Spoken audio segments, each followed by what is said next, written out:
My name is Paula Boyd, and this is my story and how God has called me to be a bright light through my ministry, Lydias Hope.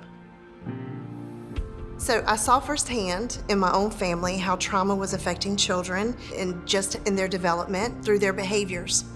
As a high school dropout, I went back to school as an adult. I was in a psychology class, taking a specific course on complex trauma in children. Later that year, August of 2012, my granddaughter was born, Scarlett. Scarlett died unexpectedly 4 weeks later on September 8th. And it was crazy because the things I was reading about in the book of what happens to children when they experience hard things, I was watching it play out in real life. I saw that happening in my grandchildren who were 3 and 4 at the time.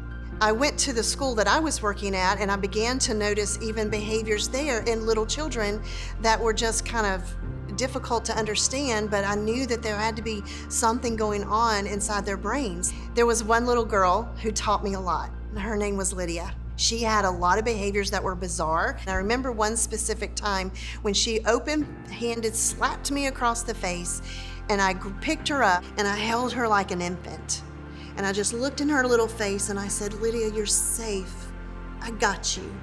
And I felt her whole body just relax. It was also in that moment that I realized she needed me to just be with her in her brokenness and accept her as she was and meet her there.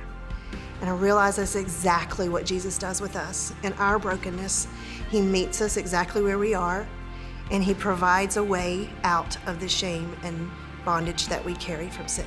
And that's no different than what we do at Lydias Hope. We say, come on in here and bring your ugly and bring your mess and throw your crayons. You don't have to hit to get your needs met. I can show you a better way.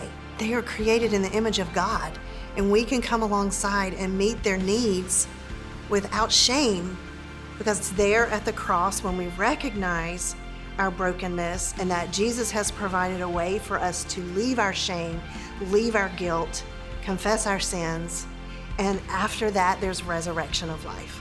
And I want everyone who comes into my office to be able to leave with that. Working with families and children who feel like they're hopeless, God uses me to be an instrument to bring light into their darkness. Just like Lydia in the Bible, who was used tremendously in the early church, it was not until God changed her heart first.